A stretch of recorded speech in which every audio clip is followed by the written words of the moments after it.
All right. Hi, everybody. My name is Russ. This is Derek. We're with MASH Strategy. And today, we're going to talk to you about something that, on my side, I'm more on the corporate business side for the MASH world, but I'm trying to learn more. But we want to talk to you a little bit more about something that Derek and other fellow politicos or interested people in the political sector want to know about. And Derek, it's on about how would you influence reluctant governments in today's day and age? Yes, well, here's the reality is that governments are very busy, Russ. They're very distracted. And sometimes lobbying efforts, when you want to go talk to the minister, talk to the politician, you're trying to get something done for your corporation or your association, it's just not working. They are just not listening to you. And lobbying often fails because of this. There's just too many priorities and there's not enough pressure on the government decision makers to do something. Okay. So the goal is to put some pressure on them. And specifically, to pressure the people, to pressure the government. That's who they're elected by. Right. Is the people. And so the people are actually their boss. And so if governments get quite worried that people are getting upset with them, that they won't maybe re-elect them, or that they're getting embarrassed because of an issue, all of a sudden you will have a government that is not so reluctant anymore. All of a sudden, they actually want to start talking to you and dealing with you. Is it kind of like tactically giving the squeaky wheel the grease? That's exactly what it is. Oh, okay. Yes. Sorry, continue. So you are being the squeaky wheel. Because sometimes you can talk to the minister's office, you can talk to the various people, and they'll say, oh yeah, we'll help you out with that, and then they just never do anything. Well, you have to end up being a squeaky wheel, so they'll actually do something for you to help your business, to help your association, to help your cause, whatever that happens to be. Okay. And so what we recommend when it comes to these situations is do an influence campaign. Influence campaign. Yes. Okay. So MASH helps people with this. I can't talk about all the work that we do, as you know. We try to keep things very private, the people that we help, which is smart. But I'll give you an example here. So I came up with a hypothetical example of, let's say, a provincial government decides that they are banning the use of diesel generators in public areas. Boom. Yeah. So huge issue. Huge issue. So, they might think it's because of some emissions, some health concerns, lots of reasons to potentially do that, right? Right. So a lot of times governments don't realize the unintended consequences of these things. Right. So I thought about this just because it's summertime here in Calgary, and all of a sudden you have these food trucks everywhere. Yes. Well, what did they use?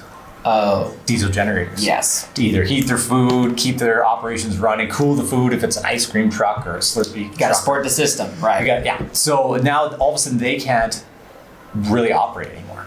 And so all the festivals that they would be at, even at Stampede, if you think about it, a lot of stuff's diesel generated. So all of a sudden now you can't do any of that. Their livelihoods are threatened. The public is threatened because they don't get their food trucks. Yes. There's a lot of ramifications. That's right. That can come into one decision. That's right. So what we do is we would talk to some interested people that are affected by this policy, and we'd say, you know what, you need to create a coalition. You need to create an alliance of people that believe in this issue, that want to do something about it. And you need to run a campaign to pressure the government to make an exception for you or make a change to this policy that's hurting you. So we maybe have something like the Food Trucker Alliance would come together. Yes. Everyone would put a little money into the pot. Yes. And we would draft a very impactful campaign of how this is hurting communities. This is hurting regular people every day. This is hurting our festivals, and we need to make a change. And so what we do is we collect all these people together, we talk about their message, we create a brand for them, and we design a website that said, stop hurting communities, end the diesel ban on food trucks. I see. And if you're upset about this, then you should email your MLA and the premier and the minister responsible for this. And we would have a nice tool that would allow regular everyday citizens that your food truck people would send to this website to go and send an automated letter to their local MLA, to that minister, to that premier, to pressure them to say, you need to make a change.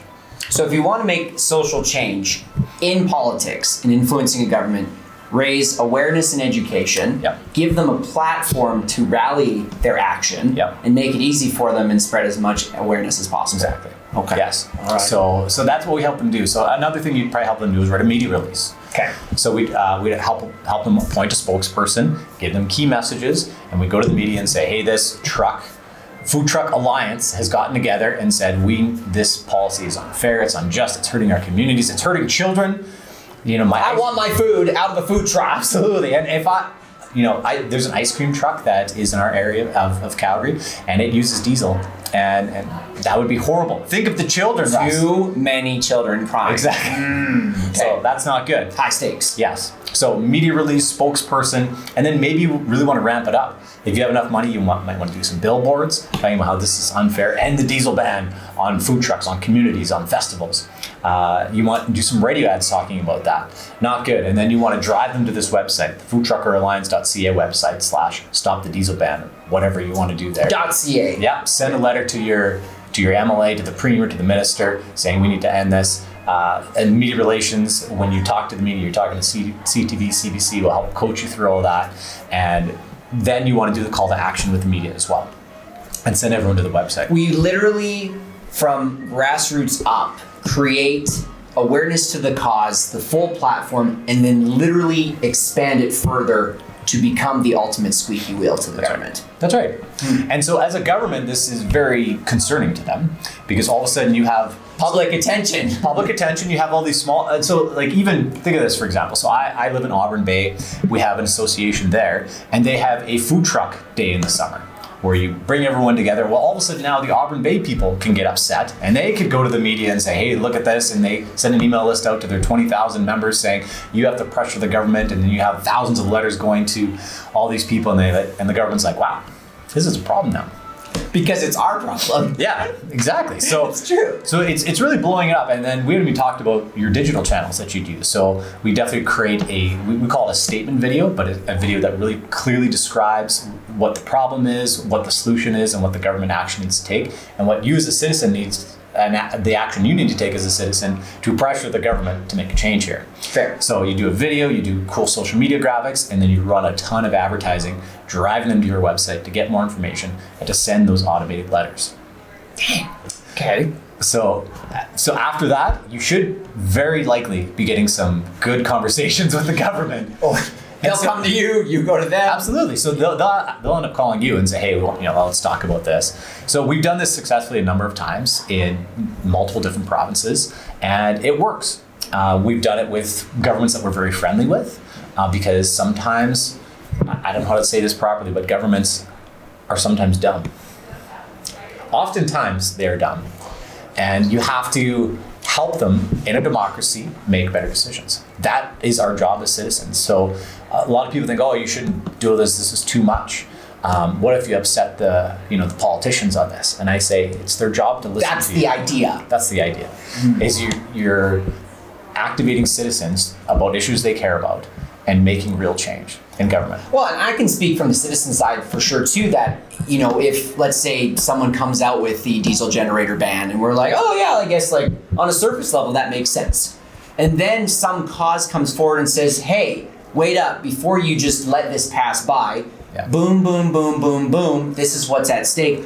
I'm not trying to be a fair weather citizen, I just don't know. Yes. You don't know what you don't know. All of a sudden now I'm like, oh shoot, we should not go ahead with that. How can I help? It's that activation and that platform. And sometimes, I've spent a lot of years in government, and sometimes you don't know what the consequences of your policy changes are until you announce them.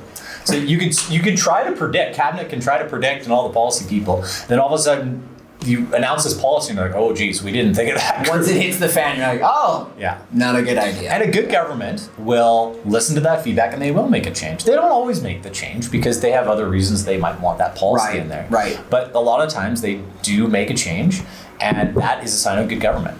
I think when you listen to the people, there's a problem that's presented, a gap in your policy that you didn't realize, and you have to fix it. The fact that there's a method though behind it, again, if you came up to me and said, Russ, I want you to figure out how to influence a stagnant government, I would have no idea how to start. And yet the very fact you can tell me from beginning to end how this would look and that it works most, if not all the time when done properly, phenomenal. Is there anything else regarding influencing governments in today's day and age? It's okay to do it. We live in a democracy. So I think you should be empowered to talk to government, to make some noise when there is a problem. It's our job as citizens to rise up and stand up for what we believe in. And if we don't, democracy doesn't work. I mean, there you have it, everybody. So just so you know, we have way more information about this. You can always reach out to us for direct questions, or if you have any comments or thoughts, please put them in below. We'd love to hear from you. But this is what we do. On my end, I get to ask all these questions, but this is what Derek and his crazy team get to do. We're very good at it. I can attest to that. So, thank you for watching. Appreciate you. We'll see you next time. Thanks, Russ.